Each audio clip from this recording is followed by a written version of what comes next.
DNA జ్యోతిష్యానికి సాధారణ జ్యోతిష్యానికి తేడా ఏమిటంటే, వేల సంవత్సరాల నుండి సాధారణ జ్యోతిష్యం ద్వారా ఒక జాతక చక్రం చూసి భూత భవిష్యత్ వర్తమాన కాలాలలో ఎప్పుడు ఎలా ఏమి జరుగుతుందని చెబుతూ, ఒకవేళ అవి గాని అనుకూలంగా జరగకపోతే ఎలాగైనా ప్రకృతికి విరుద్ధంగా వాటిని మార్చేయాలని, అది కుదరకపోయినా పరిహారాల నెపంతో చేసే పద్ధతిది.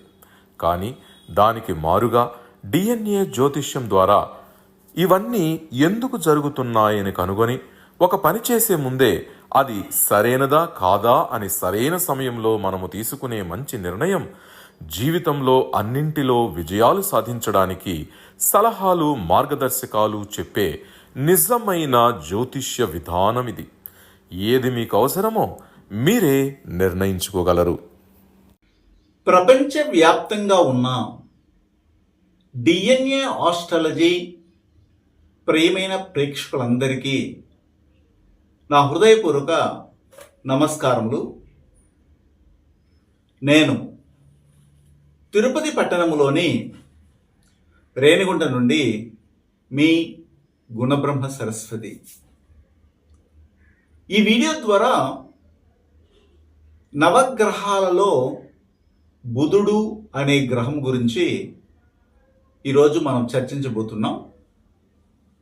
ఆల్రెడీ ఇంతకుముందు వీడియోలో డిఎన్ఏ ఆస్ట్రాలజీ ప్రకారంగా బుధుడు 12 భావాలలో ఉంటే ఏ విధమైనటువంటి ఫలితాలని ఆ భావాలకి, ఆ భావ కారకత్వాలకు, ఆ భావ బంధుత్వ కారకత్వాలకు అందిస్తారు అన్న విషయాల్ని మనము కూలంకషంగా తెలుసుకున్నాం.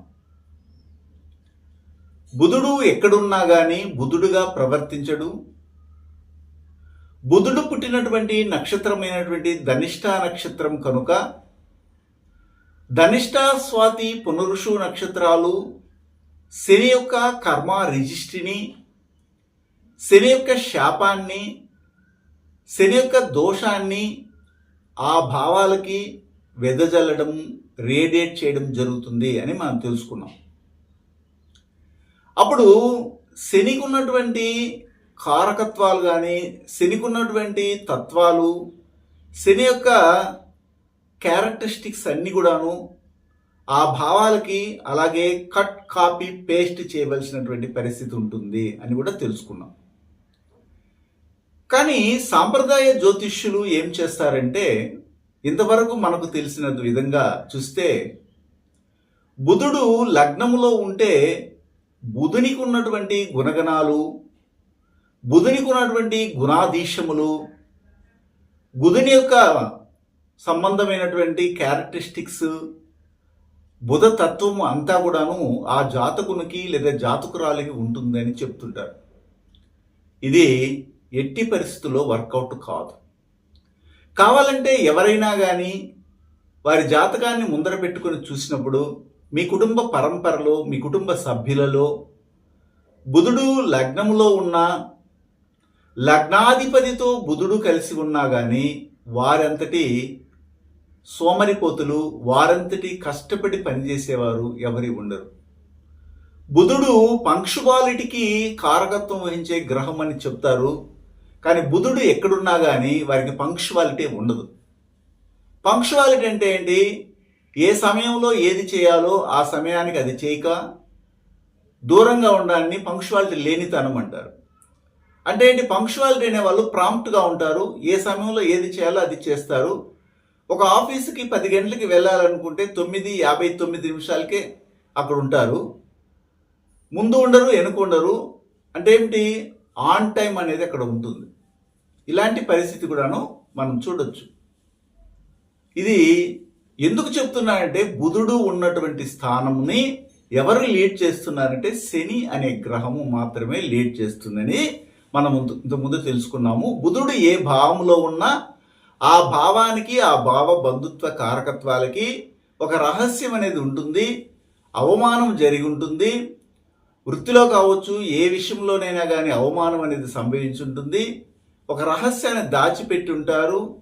మరియు వారికి భయం అనేది ఉంటుంది, స్కారీ ఫీలింగ్ అని, ఇన్సెక్యూరిటీ ఫీలింగ్ కానీ ఉంటుంది, గిల్టీ ఫీలింగ్ అనేది ఉంటుంది, పంక్చువాలిటీ ఉండదు, సోమరితనంగా ఉంటారు. ఒకవేళ యాక్టివ్గా ఉన్నా కానీ ఎక్కువ యాక్టివ్గా ఉంటారు. అంటే ఏమిటి, సోమరితనం అయితే సోమరితనం అట్లాగే ఉంటుంది, లేదు వాళ్ళు చాలా వరకు ఫాస్ట్గా యాక్టివ్గా ఉంటే యాక్టివ్గా, రెండు ఎక్స్ట్రీమ్స్ కనబడతాయి. అదే పరంపరలో అల్పాయుష్ కూడా ఉంటుంది. బుధుడు ఏ భావములోనైతే ఉంటారో అక్కడ విష వ్యాధులు కలుగుతాయి, వైరస్ సంబంధమైనటువంటి వ్యాధులు సంభవిస్తాయి అని మనం చెప్తాం. అంటే ముడుచుకొని పడుకొనడం, క్రానిక్ డిసీజ్ అంటారు కదా, చాలా కాలం పాటు దీర్ఘకాలికంగా ఆ వ్యాధి ఉండి వారిని ముడుచుకుని పడుకున్నట్టుగా చేస్తాయి. వికలాంగత్వం అనేది ఈజీగా వస్తుంది అని మనము చెప్తాం. ఇది డిఎన్ఏ ఆస్ట్రాలజీలో చెప్పే విషయాలు. అయితే ఈరోజు మనం ఏమి తెలుసుకోబోతున్నాము అంటే, బుధుడు ఇతర గ్రహాలతో ఒకవేళ కలిసి ఉంటే, బుధుని ఇతర గ్రహాలు వచ్చి తాకుతూ ఉంటే, అప్పుడు బుధుడు ఎలాంటి ఇన్ఫ్లుయెన్స్ని ఆ గ్రహాల మీదకి ప్రసరిస్తారు అన్న అంశాలని మనం తెలుసుకోబోతున్నాం. మొదట బుధుడు అంటే మీకు తెలిసి ఉండాలి, అందుకని చెప్పాను. బుధుడు అంటే శనిగా ప్రవర్తిస్తారు. శనికి ఎలాంటి తత్వములైతే ఉంటాయో ఆ తత్వముల అన్నీ కూడాను ఏ గ్రహమైతే ఆ బుధుని తాకడానికి వస్తూ ఉందో ఆ గ్రహ కారకత్వాలకి, ఆ గ్రహ బంధుత్వ కారకత్వాలకి అలాగే కట్ కాపీ పేస్ట్ చేయడం అనేది ఉంటుంది. దాని ప్రకారంగా మొదట ఒకవేళ బుధుడు రవి అనే గ్రహంతో కలిసి ఉన్నారు. రవి అంటే సూర్యుడు, ఏ భావంలోనే కావచ్చు. నేను చెప్పేది ఇక్కడ ఏ లగ్నము అని చెప్పటం లేదు, ఏ భావం అని చెప్పటం లేదు, ఎన్నవ భావములో కలిసిన ఉండని బుధుడు రవితో కలిసి ఉన్నారు. బుధుడు ఒకవేళ ఒక 10 డిగ్రీల్లో ఉన్నారు అనుకుంటే, సూర్యుడు ఒక 5 డిగ్రీల్లో ఉన్నారు అనుకుందాము. అంటే ఎక్కువ డిగ్రీల్లో ఉన్నటువంటి బుధుని తాకడానికి సూర్యుడు వెళ్తున్నారు. అలాంటి సందర్భంలో బుధునిపై ఉన్నటువంటి శని యొక్క కర్మ రిజిస్ట్రీ, శని యొక్క శాపము, శని యొక్క ఆయుష్ దోషము, శని యొక్క అల్పాయుష్ దోషము, శని యొక్క అవమానము, శని యొక్క భయము, శని యొక్క గిల్టీనెస్, ఇన్సెక్యూరిటీ ఫీలింగు, ఇవన్నీ కూడాను సూర్యునికి పంచబడుతుంది. జనరల్ కారకత్వాల్లో సూర్యుడు ఎవరు? సూర్యుడు తండ్రి, సూర్యుడు ప్రథమ కుమారుడు, సూర్యుడు మామ, సూర్యుడు యజమాని. ఇలాగ మన కారకత్వాలు తీసుకుంటాం. ఒక లగ్నం ఏదో ఒకటి తీసుకున్నట్లయితే, ఉదాహరణకి లగ్నము ధనుర్లగ్నం అనుకుందాం. ధనుర్లగ్నములో నుండి మనం చూసినట్లయితే ఏదో ఒక భావంలోనే బుధుడు సూర్యునితో కలిసి ఉన్నారు అనుకుందాం. అప్పుడు సూర్యుడు ధనుర్లగ్నానికి ఎన్నవ భావానికి అధిపతి? 9వ భావానికి అధిపతి. 9వ భావం ఏం చెప్తుంది? తండ్రి స్థానము. అప్పుడు బుధుడిని సూర్యుడు తాకుతున్నప్పుడు ఎవరికి అల్పాయుష్ ఉంది? తండ్రికి అల్పాయుష్ ఉంది. ప్రథమ సంతానానికి మనం జనరల్ కాన్సెప్ట్గా తీసుకున్నాము, కానీ ఇప్పుడు లగ్నాన్ని బేస్ చేసుకున్నాం కాబట్టి, లగ్నము ధనుర్లగ్నం అయింది కాబట్టి ధనుర్లగ్నానికి 9వ భావము సింహము. ఆ సింహానికి అధిపతి సూర్యుడు కాబట్టి ఆ 9వ భావమే తండ్రి. కాబట్టి సూర్యుడు అనే గ్రహము బుధుని కలుస్తున్నారు. అప్పుడు బుధుని మీద ఉన్నటువంటి శని కర్మ రిజిస్ట్రీ, శని శాపము, శని దోషము ఎవరికి రేడియేట్ అవుతుంది అంటే సూర్యుడు అని చెప్పబడే తండ్రికే రేడియేట్ అవుతుంది. ఆ తర్వాత 7కి 3. 7 అంటే ఎవరంటే మీ భాగస్వామి. 7కి 3 మీ భాగస్వామి యొక్క సోదరులు, కనిష్ట సహోదరులకి కూడాను అలాంటి ఇన్ఫ్లుయెన్స్ అనేది బుధుడు ధనిష్ఠా నక్షత్రంలో పుట్టడం వల్ల, ఆ ధనిష్ఠా నక్షత్రములో పుట్టి స్వాతి పునరుషు నక్షత్రాలకు కూడాను శని కర్మారిష్ని పంచుతారు కాబట్టి ఖచ్చితంగా శని యొక్క దోషము ఈ సూర్యుడు అని చెప్పబడే మీ భాగస్వామి కనిష్ట సహోదరులు కూడా రావడం జరుగుతుంది. మరియు 9ది మీ గురువు అని కూడా తీసుకోవచ్చు. అంటే మీ యొక్క ఆధ్యాత్మిక గురువుగా తీసుకోవచ్చు. ఆ గురువు కూడా అలాంటి పరిస్థితి కలగడానికి అవకాశం ఉంటుంది. ఇలాగ మనం చెప్తాం.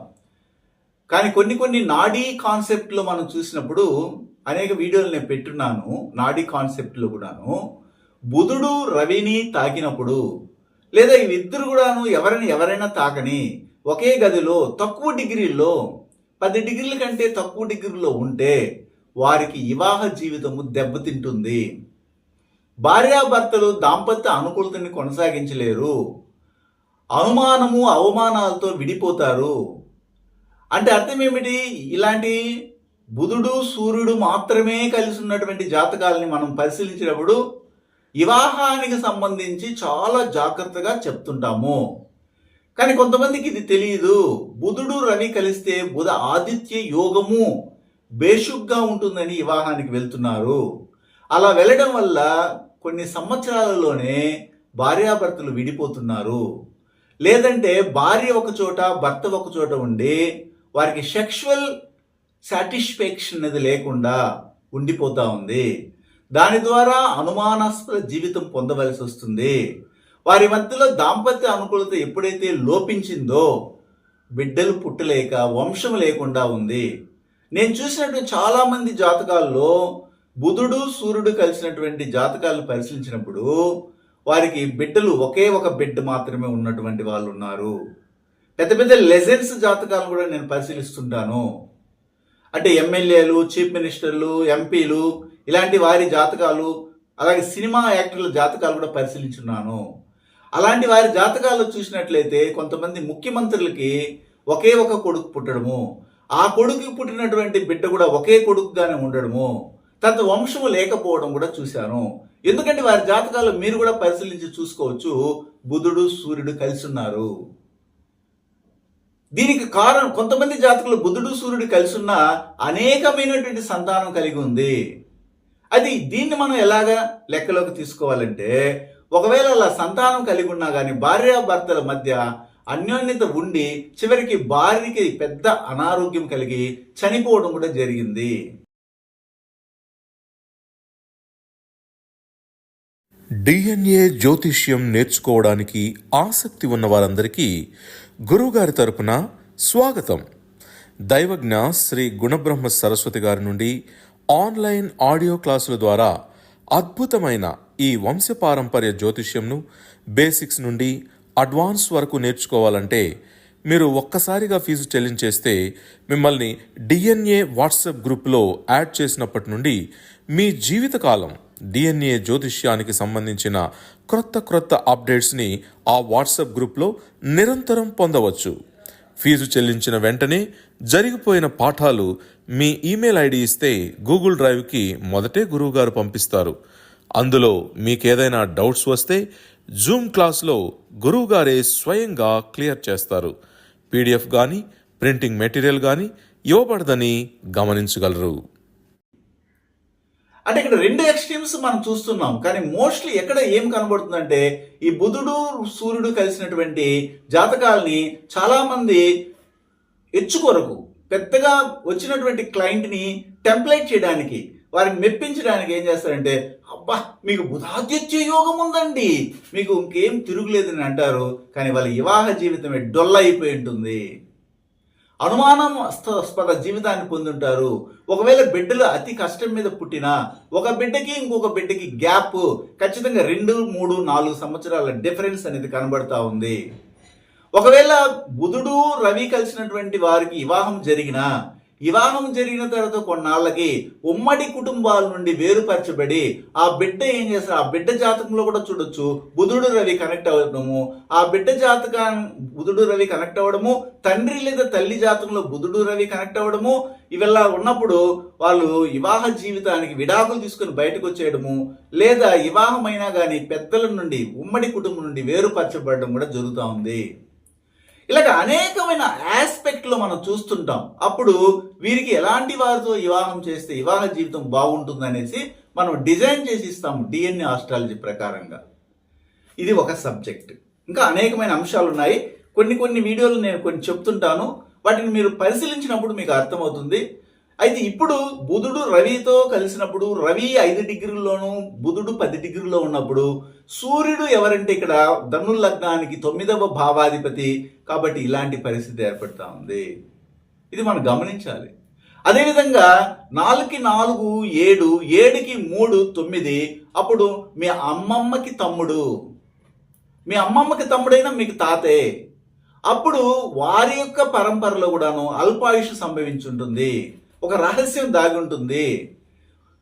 అంటే ఏమిటి? విష వైరస్ జ్వరాల చేత లేదా రోగాల చేత, క్రానిక్ డిసీజ్ చేత ఇబ్బంది పడినటువంటి వాళ్ళు ఉంటారు, వికలాంగులు ఉంటారు, హ్యాండిక్యాప్డ్, అలాగే డిజబిలిటీ ఉంటుంది, ఫిజికలీ డిజబిలిటీ ఉంటుంది అని చెప్తాం. ఇన్ని అంశాలను తెలియజేస్తూ ఇంకొక గ్రహం తీసుకుంటాం.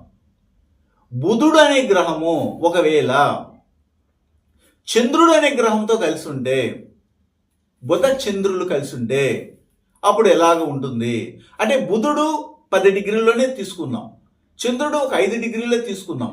చంద్రుడు వెళ్ళి బుధుని తాగుతున్నారు. చంద్రుడు ఎవరు ఇక్కడ? జనరల్ కారకత్వాల్లో తల్లి. బుధుడు ఎవరు ఇక్కడ? జనరల్ కారకత్వాల్లో అత్త. ఆ విధంగా తీసుకొని అప్పుడు అత్తకి కానీ లేదా తల్లికి కానీ అల్పాయుష్ దోషం ఉంది, ఒక రహస్యం అనేది దాగి ఉంటుంది, అనారోగ్యం కలుగుతుంది, తల్లికి అవమానం జరిగి ఉంటుంది, తల్లి ఇన్సెక్యూరిటీగా ఫీల్ అవుతుంటుంది, సమాజం అంటే భయపడుతుంది.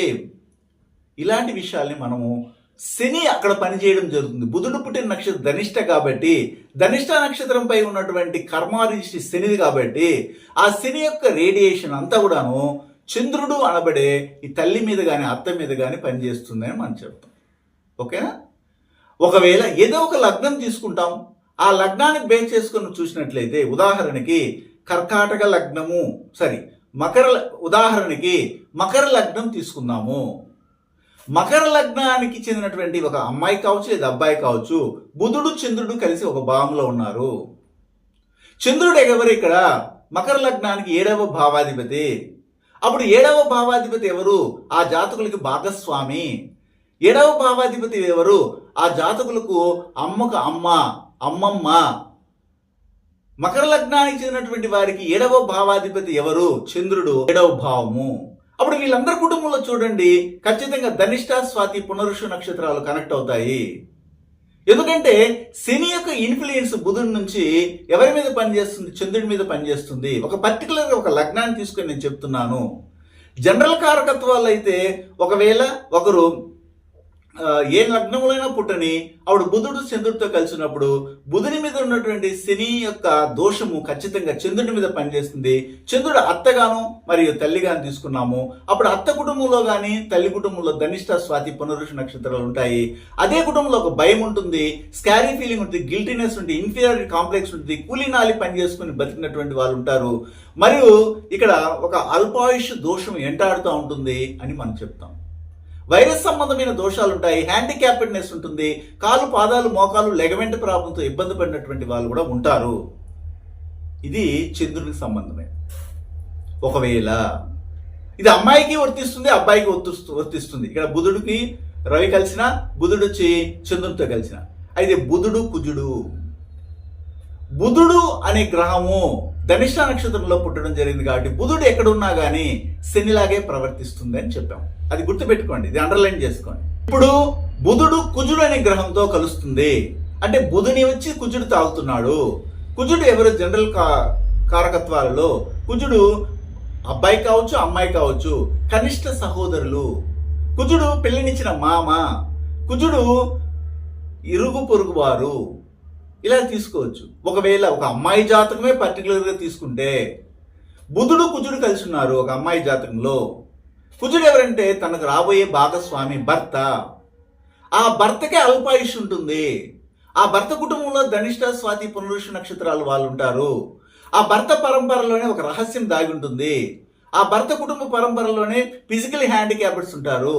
ఆ భర్త కుటుంబ పరంపరలోనే కూలీనాలి చేసుకుంటూ చిన్న చిన్న వృత్తుల్లో బతికినటువంటి వాళ్ళు ఉంటారు. ఆ భర్త కుటుంబంలోనే చాలా వరకు ఇన్సల్టెన్స్ జరిగి ఉంటుంది, అవమానాలు జరిగి ఉంటాయి. వైరస్ సంబంధమైన వ్యాధులతో, క్రానిక్ డిసీజ్తో ఇబ్బంది పడుతున్న వాళ్ళు ఉంటారు. అలా ఉంటేనే మీ జాతకంలో, ఒక అమ్మాయి జాతకంలో బుధుడు కుజుడు కలిసి ఉన్నట్టు లెక్క, లేకపోతే మీ జాతకమే తప్పు. ఇలాగే చెప్తాం. ఉదాహరణకి మనం ఒక ఎగ్జాంపుల్ తీసుకుందాం. వృశ్చిక లగ్నం తీసుకుందాం. వృశ్చిక లగ్నానికి ఏదో ఒక భావంలో బుధుడు కుజుడు కలిసి ఉన్నారు, అబ్బాయి కావచ్చు అమ్మాయి కావచ్చు. అప్పుడు కుజుడు ఏ భావానికి అధిపతి? లగ్నానికి అధిపతి మరియు 6వ భావానికి కూడా అధిపతి. అప్పుడు లగ్నం అంటే ఎవరు? ఆ జాతకులే. మరి 6వ భావం అంటే ఏమిటి? ఆ జాతకులకే తల్లి యొక్క తమ్ముడు, మేనమామ, చిన్న మేనమామకి మరియు మీకు కూడాను అల్పాయుష్ దోషం వెంటాడుతుంది. మరియు అదే సందర్భంలో అంటే ఒక ఆపరేషన్ జరగడానికి అవకాశం ఉంటుంది, ఒక హాస్పిటలైజేషన్ చేయవలసిన పరిస్థితి ఏర్పడుతుంది. పెద్ద ఆపరేషన్ తప్పించుకొని బయటికి రావచ్చు, దీర్ఘాయుష్తో బతకవచ్చు, లేదా అల్పాయుష్తో చనిపోవచ్చు. 30 నుంచి 40 సంవత్సరాల మధ్య ఖచ్చితంగా ఒక ఆపరేషన్ చేయడానికి ఈ బుధుడు కుజుడు కలిసి వృశ్చిక లగ్నానికి ఏ భావంలో కూర్చొని దగ్గర డిగ్రీల్లో ఉంటే, ఈ బుధుని మీద ఉన్నటువంటి శని కర్మారిష్టి కుజుని మీద వెళ్ళి, ఆ కుజుడు అంటే మీ లగ్నానికి అధిపతి కాబట్టి మీరే, అలాగే 6వ భావానికి కూడా అధిపతి కాబట్టి ఆ మేష లగ్నం అనేది వస్తుంది, మేష భావము అది 6వ భావంగా వస్తుంది. మీ యొక్క తల్లికి తమ్ముడు, మేనమామ. ఆ కుటుంబంలో చూడండి ధనిష్ట, స్వాతి, పునరుష నక్షత్రాల వాళ్ళు ఉంటారు. అదే కుటుంబంలో ఒకవేళ బాగా చదువుకుంటే డెంటిస్టులు ఉంటారు, లాయర్లు ఉంటారు, హెవీ మిషన్ దగ్గర పనిచేసే వాళ్ళు ఉంటారు, కూలీ నాలి చేసుకునే వాళ్ళు కూడా ఉంటారని మనం చెప్తాం. ఉదాహరణకి బుధుడు ఒకవేళ గురువు అనే గ్రహంతో కలిసి ఉంటే, బుధుడు గురువు అనే గ్రహంతో కలిసి ఉన్నారు అనుకోండి, అప్పుడు చాలా మంది ఏం చెప్తారు? గురువు శుభగ్రహము, బుధుడు కూడా శుభగ్రహము. ఎందుకంటే బుధుడికి 2 తత్వాలు ఉంటాయి. బుధుడు వెళ్ళి శుభగ్రహంతో కలిస్తే శుభత్వం కలిగిన గ్రహంగాను, అలాగే బుధుడు వెళ్ళి పాపగ్రహాలతో కలిస్తే పాపత్వం కలిగినటువంటి గ్రహంగాను ఫలితాలు ఇస్తారు అని చెప్పుంటారు సాంప్రదాయ జ్యోతిష్యంలో. అవన్నీ కూడా కరెక్ట్ కావు. ఇక్కడ బుధుడు మరియు గురువు ఏ డిగ్రీల్లో ప్రయాణం చేస్తున్నారు? ఒకరి జాతకంలో బుధుడు 10 డిగ్రీల్లో ఉండి 5 డిగ్రీల్లో వెళ్ళి గురువు ఆ బుధుని తాకుతున్నప్పుడు, ఇక్కడ గురువు ఎవరు? సంతానము. కాబట్టి ఆ సంతానానికి అల్పాయుష్ ఉంటుంది, సంతానానికి దీర్ఘకాలిక రోగాలు ఉంటాయి, సంతానం ఎదిగిన తర్వాత అవమానాలు అనుభవించవలసి వస్తుంది, అనుమానాస్పదమైన వృత్తి విధానాల్లో ముందుకు వెళ్ళవలసి వస్తుంది, ఆయుష్కు సంబంధమైన విషయంలో డొల్ల ఏర్పడుతూ ఉంది అని చెప్తాం. ఇది జనరల్ కారకత్వాల కింద. ఒకవేళ ఏదో ఒక లగ్నం తీసుకుంటాం, ఆ లగ్నం తీసుకున్నప్పుడు ఉదాహరణకి కన్యా లగ్నం తీసుకుందాం. కన్యా లగ్నానికి బుధుడు అధిపతి, ఆ బుధుడు వెళ్ళి ఇక్కడ గురువుతో కలిసి ఉన్నారు. అది బుధుడు గురువుతో కలిసినప్పుడు గురువు 4 మరియు 7 భావాధిపతి కదా. అప్పుడు బుధుని వచ్చి గురువు తాగుతున్నప్పుడు అప్పుడు ఎవరికి అల్పాయుషు? తల్లికి అల్పాయుషు. ఈ కన్యా లగ్నానికి చెందినటువంటి భాగస్వామికి అల్పాయుషు. ఒక అమ్మాయికి అబ్బాయికి అల్పాయుషు, ఒక అబ్బాయికి అమ్మాయికి మరియు అమ్మాయికి అబ్బాయికి, ఇలా తీసుకుంటాం మనం భాగస్వామిగా. ఎందుకంటే ఈ కన్యా లగ్నంలో ఉన్నటువంటి వారు ఎవరైతే ఉంటారో అమ్మాయి అయితే అబ్బాయికి అల్పాయుషు. అలాగే ఒకవేళ కన్యా లగ్నంలో అబ్బాయి పుడితే తనకు రాబోయే భాగస్వామి అమ్మాయికి అల్పాయుషు. ఎప్పుడు? లగ్నాధిపతి అయినటువంటి బుధుడే. ఆ బుధుడు వెళ్ళి గురువుతో కలిశారు. యోగం అంటే యోగం అండి అని అంటుంటారు.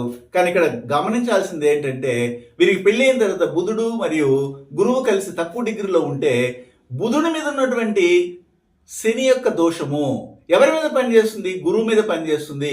జనరల్ కారకత్వాల సంతానం అని చెప్పాను, కానీ లగ్నాన్ని తీసుకున్నప్పుడు కన్యా లగ్నానికి 4 మరియు 7 భావాధిపతి గురువు అవ్వడం జరిగింది. కాబట్టి అప్పుడు బుధుడు నుండి వచ్చినటువంటి శని దోషము, శని యొక్క కర్మారిష్టి, శని యొక్క శాపము, గురువు అని చెప్పబడే 4వ భావానికి 7వ భావానికి అధిపతి కాబట్టి 4 అంటే తల్లి, తల్లికి అల్పాయుషు, తల్లికి అవమానము, తల్లికి ఒక విధంగా ఏమంటే అనుమానాస్పద విషయాలు ఉంటాయి, రహస్యం ఉంటుంది, అలాగే క్రానిక్ డిసీజ్ ఉంటుంది, వైరస్ సంబంధమైన దోషాలన్నీ ఉంటాయి.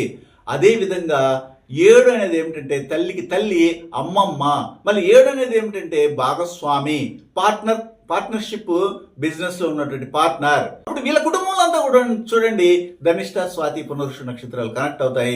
అలా కనెక్ట్ కాకపోతే మీది కన్యా లగ్నంగా ఉండి బుధుడు గురువుతో కలవడం అనేది అబద్ధము. ఇలాగ మనం కన్ఫర్మ్ చేస్తాం. ఒకవేళ బుధుడు శుక్రుడు అనే గ్రహంతో కలిసి ఉంటే 2 గ్రహాలు శుభగ్రహాలండి, లక్ష్మీనారాయణ యోగం అండి, పారిజాత యోగం అండి అని కథలన్నీ చెప్పేస్తారు, కహానీలన్నీ చెప్తారు. కానీ ఇవేమీ కావు. ఇక్కడ బుధుడిని 5 డిగ్రీల్లో శుక్రుడు వెళ్ళి కలుస్తున్నారు. బుధుని పుట్టినటువంటి నక్షత్రం వచ్చి ధనిష్ట నక్షత్రము. ఆ ధనిష్ట నక్షత్రానికి శని కర్మాధిష్టి ఉంటుంది. ఆ శని యొక్క దోషాలన్నీ కూడా శుక్రునికి ఆపాదించబడతాయి. ఇక్కడ శుక్రుడు ఎవరు? శుక్రుడు ఒక కుటుంబంలో ఉన్నటువంటి స్త్రీని మనం శుక్రునితో పోలుస్తాము. అంటే ఆ అబ్బాయికి కానీ అమ్మాయికి కానీ కామన్గా చెప్తున్నాను. ఒకవేళ అబ్బాయికి అయితే శుక్రుడు తనకు రాబోయే భాగస్వామి. శుక్రుడు ఒక కుటుంబంలో అత్త వరుసలో చూపిస్తారు. శుక్రుడు కన్య, ఒక కుటుంబంలో ఎదిగే బిడ్డ. కన్య అయ్యి పెళ్లి అయినంత వరకు శుక్రుడే. పెళ్లి అయిన తర్వాత కలిసివైతే తల్లిగా మారేది చంద్రుడిగా మారడం జరుగుతుంది. కాబట్టి ఇక్కడ బుధుడు శుక్రునితో కలుస్తున్నారు. కాబట్టి ఆ కుటుంబంలో ఉన్నటువంటి స్త్రీలు పెళ్లి కానంత వరకు, బిడ్డలను కన్నంత వరకు శుక్రునిగా తీసుకుంటాము. అప్పుడు ఇక్కడ బుధుడు అనే గ్రహము శుక్రుని ఇన్ఫ్లుయెన్స్ చేస్తుంది. ఏ విధంగా ఇన్ఫ్లుయెన్స్ చేస్తుంది?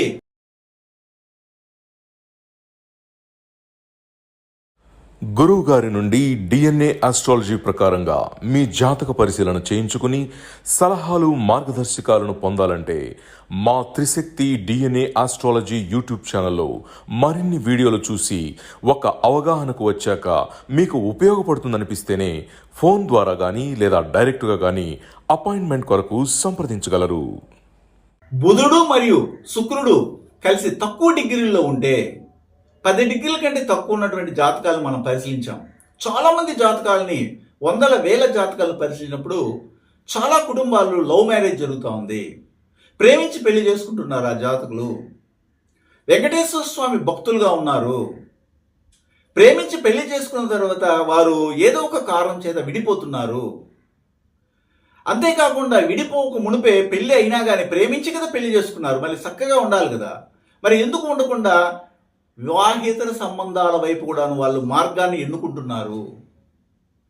అప్పుడు ఇలాంటి జాతకులు మనం చూసినప్పుడు, బుధుడు శుక్రుడు కలిసినప్పుడు వారికి ఎలాంటి వారితో వివాహ సంబంధాలని మనం డిజైన్ చేసిస్తే వారి వివాహ జీవితం బాగుంటుంది అనేది మనం చూడాలి. మా అమ్మాయి ఫారిన్లో చదువుతుందండి, మా అబ్బాయి ఫారిన్లో చదువుతున్నారండి, మా అబ్బాయికి 4 జాతకాలు వచ్చాయండి, మా అమ్మాయికి 10 జాతకాలు వచ్చాయండి, ఏ జాతకం బాగుంటుందనేసి వెతుకుతూ వెళ్తున్నారు. కానీ మీ అమ్మాయి మీ అబ్బాయి జాతకంలోనే ఇలాంటి అమరిక ఉన్నప్పుడు ఎలాంటి వారితో మనం వివాహం చేస్తే వివాహ జీవితం బాగుంటుందని ఎవరు తెలుసుకోవడం లేదు. చాలా అమాయకంగా ఉన్నారండి. మనము కంఠశోష పెట్టుకొని చెప్తుంటాను నేను, ఇలాగుంటుంది, ఇలాగ చేయండి అంటే. కానీ మీరేం చేస్తారంటే ఇంతకుముందు ఏ దారిలో అయితే గొర్రె దాటిలాగా అదే దారిలోనే వెళ్తున్నారు. నక్షత్రాలకు చూసి, ఆ యొక్క జంతువులకు చూసి, దేవగణము, తర్వాత మనుష్యగణము, రాక్షగణము ఇలాంటి వాటిని చూసి, లేకపోతే యోని పొందనాలు చూసి, వశ్య పొందనాలు చూసి వీటిలో వెళ్తున్నారు. కానీ వాళ్ళకి ప్రాప్తం ఉందా, వారి జాతకం ఏం పర్మిషన్ ఇస్తుంది అనేది ఎవరు గమనించటం లేదు. ఇలాగ బుధుడు శుక్రుడు కలిసినటువంటి వారి కుటుంబాల్లో మనం చూసినట్లయితే కంపల్సరీగా ఏ విధంగా అంటే, ఒకవేళ ఒక అబ్బాయికే బుధుడు శుక్రుడు కలిసి ఉంటే అతనికి వివాహం చేసిన తర్వాత ఎవరికి అల్పాయుష్ దోషం ఉంటుందంటే ఆ భాగస్వామికి, అమ్మాయికే దోషం ఉంటుంది. అప్పుడు మీ అబ్బాయి జాతకంలో బుధుడు శుక్రుడు అనేది ఒక జ్యోతిష్యం దగ్గర తీసుకెళ్తే వాళ్ళు ఏం చెప్తున్నారు? పారిజాత యోగం అండి, లక్ష్మీనారాయణ యోగం అండి, బ్రహ్మాండంగా ఉంటుందండి, కారులో తిరుగుతారండి, విమానంలో అట్లాగే షికారులు కొడతారండి, బాగుంటుంది చేయండి అంటారు. కానీ పెళ్ళైన తర్వాత 1-2 సంవత్సరాలకి మీ అమ్మాయి అర్ధాంతరంగా చనిపోతాం. కారణం ఏంటంటే అబ్బాయి జాతకంలో బుధుడు శుక్రుడు ఉన్నారు. అది కూడాను బుధుడు మీద ఉన్నటువంటి శని యొక్క కర్మ రిజిస్ట్రీ శుక్రుని తాకుతుంది. అప్పుడు శుక్రుడు వెళ్ళి బుధుని తాకుతున్నప్పుడు ఖచ్చితంగా ఆ కుటుంబంలో ఉన్నటువంటి పెళ్లి అయిన తర్వాత అమ్మాయి ఏదో ఒక విధంగా అనారోగ్య పరులయ్యి, లేకపోతే ఏదో ఒక విధంగా ఆత్మహత్య చేసుకుని చనిపోతున్నారు. ఇవన్నీ ఎవరు గమనిస్తున్నారు? ఏదో జరుగుతామని జరగనులే, తొందరగా పెళ్లి కుదిరిందా, బ్రహ్మాండమైనటువంటి సంబంధమైన చేస్తున్నారే. కానీ ఆ అబ్బాయి జాతకులు ఇలా ఉన్నప్పుడు పరిశీలించాల్సిన అవసరం లేదా? అదేవిధంగా ఒకవేళ ఈ బుధుడు శుక్రుడు కలిసి ఉంటే వాళ్ళు ప్రేమలో పడి ఉంటారు, ప్రేమ ఫెయిల్ అయి ఉంటుంది. అదేవిధంగా ప్రేమ ఫెయిల్ అయితే సరిపోయిన అది వదిలేసి మళ్ళీ ఇంకొక ప్రేమను కూడా కొనసాగిస్తున్నారు. ఒకసారి దానికి రుచి మరిగినప్పుడు ఇంకొక ప్రేమలో కూడా పడతారు. దీనికి కారణమే బుధుడు శుక్రుడు. అయితే బుధుని ఇప్పుడు శుక్రుడు తాగుతున్నారు. అప్పుడు శుక్రుడు ఎవరు? ఒక అబ్బాయి జాతకంలో లవ్ లవర్, వాళ్ళకి అల్పాయుష్. వాళ్ళ కుటుంబంలో ఉన్నటువంటి అమ్మాయిలు వాళ్ళకి అల్పాయుష్ సంభవించడానికి అవకాశం ఉంది. అలాగే వాళ్ళకి ఆ కుటుంబంలో కన్యాశాపం అనేది కలుగుతూ ఉంది. అదే ఒక అబ్బాయి జాతకంలో చెప్పాము. ఒక అమ్మాయి జాతకంలోనైతే అమ్మాయి జాతకంలో బుధుడు బుధుడిని వెళ్ళి శుక్రుడు తాగుతున్నప్పుడు శుక్రుడు ఎవరంటే ఆ కుటుంబంలో అత్త వరుసలో ఉన్నటువంటి వాళ్ళు, పెళ్లి కానటువంటి అమ్మాయిలు ఇలాగ తీసుకోవచ్చు. వాళ్ళకి అల్పాయుష్ ఉంటుంది, వాళ్ళకి ఒక క్రానిక్ డిసీజ్ ఏర్పడడానికి అవకాశం ఉంటుంది, ఒక రహస్యాన్ని దాచిపెట్టుంటారు, ఒక అవమానం జరిగి ఉంటుంది, ఒక ఇన్సెక్యూరిటీ ఫీలింగ్ ఉంటుంది, ఒక న్యూనతా భావం అనేది ఉంటుంది, ఫిజికలీ హ్యాండిక్యాప్డ్ ఉంటారు, డిసబిలిటీ ఉంటుంది. ఇన్ని విషయాల్ని మనం చెప్తాం. కాబట్టి దానికి మనం ఎలాగ డిజైన్ చేయాలి డిఎన్ఏ ఆస్ట్రాలజీ ప్రకారంగా? మన చేతిలో ఉంది మన యొక్క జీవితము. అంతేగాని అన్ని తప్పిదములన్నీ చేసేసి అవునండి మీరు చెప్పింది కరెక్టేనండి, జరిగిపోయిందండి, ఇప్పుడు దాన్ని తిరగి మార్చడానికి, విధిని ఛేదించడానికి ఏమైనా పరిహారం ఉందంటే దయచేసి నాకు ఫోన్ చేయకండి. దానికి ఉపయోగమే లేదు పరిహారం చేయడం వల్ల. ఒకవేళ ఏదైనా ఒక లగ్నం తీసుకుందాం, ఒక లగ్నాన్ని తీసుకుని మనము లెక్క కట్టినప్పుడు ఏ విధమైన ఫలితాలు వస్తాయి అనేది మనం చూడాలి. ఉదాహరణకి ఇక్కడ ముఖ్యంగా వృశ్చిక లగ్నమే తీసుకుందాం. వృశ్చిక లగ్నానికి 7వ భావాధిపతి శుక్రుడు. వృశ్చిక లగ్నానికి 7వ భావాధిపతి శుక్రుడు ఏదో ఒక భావంలో బుధుని తాకుతున్నాడు. బుధుడు శుక్రుడు కలిసి ఉన్నారు. అప్పుడు బుధుడిపై ఉన్నటువంటి శని కర్మారిష్టి శుక్రుడిని ఇన్ఫ్లుయెన్స్ చేస్తుంది. శుక్రుడు ఎవరంటే భాగస్వామి, శుక్రుడు ఎవరంటే అమ్మకు అమ్మమ్మ. శుక్రుడు ఇక్కడ 7వ భావానికి అధిపతి కాబట్టి మీ అమ్మకు పెద్దన్న, మీకు పెద్ద మేనమామ, ఇలాగ మనం తీసుకొని వాళ్ళకి ఇలాంటి శని సంబంధమైన దోషాలన్నీ ఉంటాయని చెప్తాం. అలాగే ఒక్కొక్క లగ్నానికి మనం బేస్ చేసుకొని ఇంకొక లగ్నం తీసుకొని చేయొచ్చు. వెంటనే మాకు కామెంట్ పెడతారు, ఓకే అండి మీరు వృశ్చిక లగ్నానికి చెప్పారండి, మరి ధనుర్లగ్నానికి చెప్పండి అని ఒక కామెంట్ పెడతారు. తెలివి తక్కువ వాళ్ళు. ఒక లగ్నానికి మనం చెప్పినప్పుడు మిగిలిన లగ్నానికి కూడా అదే ఫార్ములానే ఉంటుంది కదా, దాన్ని మనము క్యాల్కులేట్ చేసుకొని దాన్ని మనం అనలైజ్ చేయొచ్చు కదా. ఎందుకు చేయలేకపోతున్నారు? మీరు ఖచ్చితంగా చేయాలి. చేసినప్పుడే మీకు నాలెడ్జ్ ఇంప్రూవ్ అవుతుంది. మీ జాతకాన్ని కనీస పక్షంలో చూసుకోవడానికి అవకాశం ఉంటుంది. ఇది గమనించాలి. ఒకవేళ బుధుడు శనితో కలిస్తే, బుధుడిపై ఉన్నటువంటి శని కర్మారిష్టి శనినే తాకుతుంది. ఇక్కడ శని ఎవరు? జనరల్ కారకత్వాల్లో జ్యేష్ఠ సహోదరులు. శని ఎవరు? Me hi bye friends.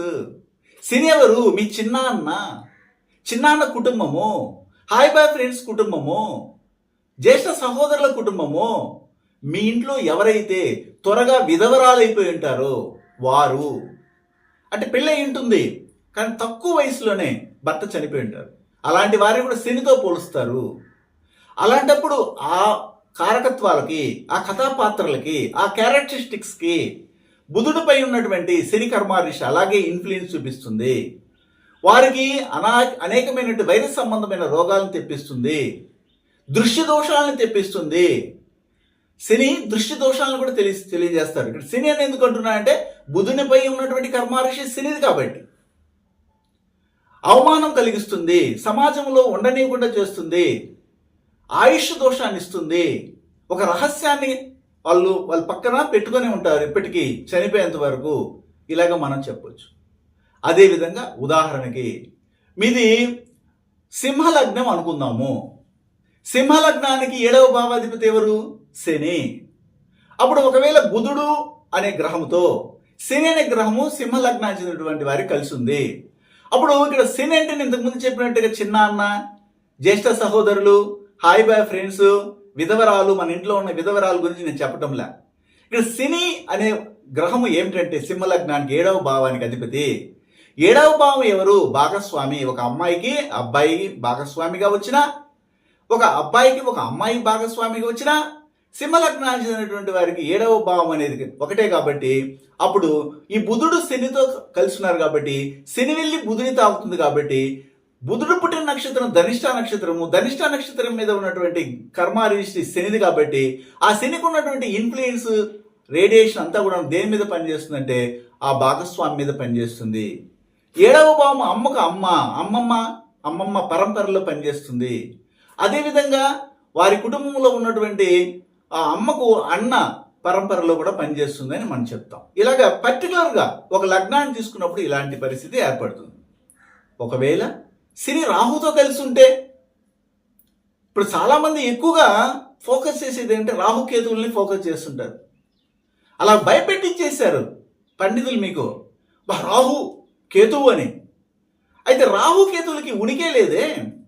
రాహుకేతులకి ఛాయాగ్రహాలని మీకు తెలుసు కదా, వాటికి సొంత ఇల్లులే లేవే. అలాంటప్పుడు ఏ విధంగా పని? కొంతమంది శనివత్తు రాహు, రాహువత్తు శని ఇట్లా చెప్తారు, కుజవత్తు కేతువు, కేతువత్తు కుజుడు అని చెప్తారు. కాబట్టి ఇవన్నీ కూడా ప్రాక్టికల్గా కాకుండా థియరేటికల్గా గ్రంథాల్లో రాసి పెట్టి బట్టి పెట్టేసి మీకు చెప్తున్నారు. అదేవిధంగా 2వ స్థానంలో కానీ, 4వ స్థానంలో కానీ, 8వ స్థానంలో కానీ, 7వ స్థానంలో కానీ, లేదా 12వ స్థానంలో కానీ, 1వ స్థానంలో కానీ కుజుడు ఉంటే కుజదోషం అనే ఒక సెంటెన్స్ నేర్చుకుని బట్టి పెట్టేసి మీకు చెప్పేస్తున్నారు. అప్పుడు కుజదోషం ఉన్న వాళ్ళు కుజదోషం ఉన్న వారితో వివాహం చేయమని చెప్తున్నారు. అలాగే చేస్తున్నారు. 4 రోజులకి వెనక్కి వచ్చేస్తున్నారు, లేదా 4 రోజులకే వివాహ రద్దు చేసుకోవడం, 4 రోజులకే వితంతులు అవుతున్నారు. ఇది కరెక్టేనా? మనం డిఎన్ఏ ఆస్ట్రాలజీ ప్రకారంగా పర్టికులర్గా చెప్తుంటాం, కృత్తిక, పుబ్బ, మూల, రేవతి నక్షత్రాలు పుట్టినటువంటి వారికి మాత్రమే కుజదోషం ఉంటుంది, కుజకర్మ రిజిస్టర్ ఉంటుంది. వారి కుటుంబంలో మాత్రమే ఇలాగ వైదవ్యం ఉంటుంది. వాళ్ళ కుటుంబంలో మాత్రమే రెవెన్యూ డిపార్ట్మెంట్లో కానీ, రియల్ ఎస్టేట్ కానీ చేస్తుంటారు. పోలీస్ డిపార్ట్మెంట్, మిలిటరీ, ఆర్మీ ఇలాంటి దీంట్లో పనిచేస్తారు. సాఫ్ట్వేర్లుగా ఉంటారు. మోస్ట్లీ వ్యవసాయం చేస్తుంటారు. కొన్ని కుటుంబాలు వృత్తిగా వాస్తుని నేర్చుకొని ఉంటారు. ఇలాగే చెప్తుంటాం. అప్పుడు మీరు కనెక్ట్ చేసి చూసుకోవాలి. వాళ్ళ కుటుంబంలో నేను చెప్పినట్టు జరుగుతుంది. వివాహం లేట్ అవ్వడము, వివాహం వద్దనుకోవడము, లేట్ మ్యారేజ్ అవ్వడము, లేట్ మ్యారేజ్ త్వరగా వితంతులు అవ్వడము, లేదా భార్యాభర్తలు విడిపోవడము, సుఖవంతమైన జీవితం లేక కోపతాపాలతో దూరంగా ఉండడము, ఇలాంటివన్నీ సంభవిస్తాయి. దీన్నే కుజదోషం అంటారు. అదే కుటుంబంలో భూ సంబంధమైనటువంటి వ్యవహారాల్లో కోర్టు కేసులు జరగడము, అన్నదమ్ముల మధ్య బాగా పరిష్కారాలు సరిగా జరగకుండా ఇబ్బంది పడడము జరుగుతుంది. దీన్నే కుజదోషం అంటారు. కానీ 2వ ఇంట్లో, 4వ ఇంట్లో, 7వ ఇంట్లో, 8వ ఇంట్లో, 12వ ఇంట్లో, 1వ ఇంట్లో కుజుడుంటే కుజదోషం అని చెప్తున్నటువంటి మూర్ఖులకి మనం ఏం చెప్పగలం? ఏం చెప్పలేం. అయితే ఇప్పుడు మనం ఏం చేస్తామంటే బుధుడు రాహుతో కలిశాడు. బుధుడు రాహుతో కలిశాడంటే బుధుడిపై ఉన్నటువంటి ఇన్ఫ్లుయెన్స్ అనేటువంటి శని ఇన్ఫ్లుయెన్స్ చేస్తాడు రాహుని. ఇక్కడ రాహు ఎవరు అనేది మనం తెలుసుకోవాలి. రాహుని మనం ఏం చేస్తామంటే సాంప్రదాయ పరంగా సనాతన ధర్మాన్ని బట్టి తండ్రి పరంపరగా తీసుకుంటాము. మన డిఎన్ఏ ఆస్ట్రాలజీ ప్రకారంగా రాహు పుట్టిన నక్షత్రం భరణి నక్షత్రం కాబట్టి తల్లి పరంపర తీసుకుంటాము. ఆ పరంపరలో ఖచ్చితంగా వారికి అల్పాయుష్ దోషము, అవమానాలు, వృత్తి ద్వారా అవమానాలు, ఏ వృత్తిలో కూడా స్థిరంగా ఉండకుండా పోవడము, ఏదైనా ఒక పని ఎత్తుకుంటే దాంట్లో తృప్తి పొందకుండా ఉండడము, ఇలాంటివన్నీ సంభవిస్తాయి. అదే బుధుడు కేతుతో కలిస్తే చాలా మంది చెప్తుంటారు, బుధుడు కేతు కలిసారు వీళ్ళకి లవ్ మ్యారేజ్ జరుగుతుంది, లవ్ ఫెయిల్యూర్ అవుతుంది, అలాగే చెప్తుంటారు. కొంతమంది ఈ బుధుడు కేతు కలిసినటువంటి వాళ్ళు సైంటిస్టులు అవుతారు. బుధుడు కేతు కలిసిన ఆధ్యాత్మిక చింతన వైపు అడుగులేస్తారు. బుధుడు కేతు కలిసినటువంటి వారిని మనం చూసినట్లయితే జ్ఞాపశక్తి అమితంగా ఉంటుంది. లేకపోతే అమితమైన జ్ఞాపశక్తి లేకుండా కనీసం వాళ్ళ ఇల్లు అడ్రస్ కూడా మర్చిపోతారు ఎక్కడికైనా బయటకు వెళ్తే అని అంటుంటారు. ఇవన్నీ కూడా థియరేటికల్గా మనం గమనించినట్లయితే, అయితే బుధుడు ధనిష్ట నక్షత్రంలో పుట్టడం వల్ల ఆ ధనిష్ట నక్షత్రం మీద ఉన్నటువంటి శని యొక్క కర్మ రిజిస్ట్రీ కేతు మీద ఇన్ఫ్లుయెన్స్ చేస్తుంది. ఇక్కడ కేతు ఎవరంటే ఒక విధంగా తండ్రి పరంపర తీసుకోవచ్చు, మరొక వైపు తల్లి పరంపర తీసుకోవచ్చు. 2 విధాలుగా మనం ఎక్స్టెండ్ చేసుకోవచ్చు. కానీ మోస్ట్లీ మన డిఎన్ఏ ఆస్ట్రాలజీ మాత్రము ప్రభుత్వ సంబంధమైనటువంటి విషయాల్లో కానీ, లేదా తండ్రికి సంబంధమైన విషయాల్లో కానీ, మీకు పని ఇచ్చినటువంటి యజమాని విషయంలో కానీ ఇలాంటి అవమానాలు, అమానుషాలు, మరియు ఈ యొక్క ఏమంటారు దీన్ని ఆయుష్ సంబంధమైన దోషాలు, ఫిజికల్లీ హ్యాండిక్యాప్డ్గా ఉన్నటువంటి వాళ్ళు కానీ, లేకపోతే ముఖ్యంగా వైరస్ సంబంధమైన వ్యాధులతో ఇబ్బంది పడుతున్నటువంటి వాళ్ళు కానీ ఉంటారు అని మనం కితాబిస్తాం. ఇలాగ ఒక గ్రహం ఇంకో గ్రహంతో కలిసినప్పుడు ఆ గ్రహంపై ఉన్నటువంటి ఇన్ఫ్లుయెన్స్ ఎవరిది, అది పుట్టిన నక్షత్రం ఏమిటి, ఆ నక్షత్రంపై ఉన్నటువంటి కర్మ రిజిస్టర్ ఏమిటి, దాన్ని బట్టి మనము ఈ యొక్క కంజంక్షన్ మనం తెలియజేయడం అనేది ఉంటుంది. చాలామంది మన యూట్యూబ్ ఛానల్లో కానీ టీవీల్లో కానీ వస్తుంటారు. వాళ్ళు చెప్పినవన్నీ నిన్నటికి నేను ఒక వీడియో చూశాను, గురువు ఈ స్థానంలో ఉంటే ఇలాంటి గొప్ప గొప్ప ఫలితాలు ఇస్తారని అంటున్నారు. కానీ గురువు ఏ భావంలో ఉన్నా ఆ భావానికి తగిన కోటి మేలు చేయడం అనేది అబద్ధము, అక్కడ కోటి నష్టాలను కలిగిస్తారు అనేసి నేను చెప్తుంటాను. నా వీడియోలు కావాలంటే ఇంకా దీని కింద మనం డిస్క్రిప్షన్లో ఇస్తాము, వాటిని పరిశీలించండి. ఇంతకుముందు నేను చెప్పినట్టు బుధుడు 12 ప్లేసుల్లో ఉంటే ఏ విధమైనటువంటి ఫలితాలు ఆ యొక్క బంధుత్వ కారకత్వాలు కానీ, ఆ భావ కారకత్వాలు కానీ వస్తాయని కూడా చెప్పున్న డిఎన్ఏ ఆస్ట్రాలజీ ప్రకారంగా దాన్ని కూడా మీకు అందజేస్తాను. నా వీడియోలు రెగ్యులర్గా ఎవరైతే చూస్తుంటారో డిఎన్ఏ ఆస్ట్రాలజీ ప్రకారంగా వాళ్ళకి మాత్రమే ఈ అంశాలన్నీ కూడా పరిపక్వంగా అర్థమవుతుందని నేను భావిస్తానండి. శుభం.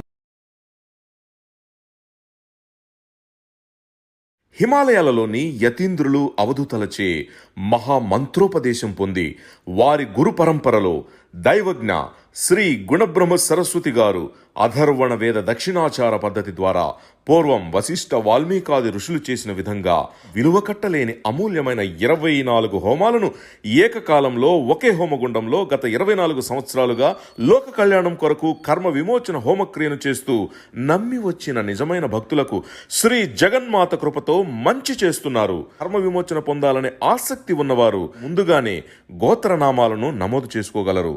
అడ్రస్ శ్రీ త్రిశక్తి పూజా మందిర్, తిరుపతి దగ్గర, రేణిగుంట, ఆంధ్రప్రదేశ్.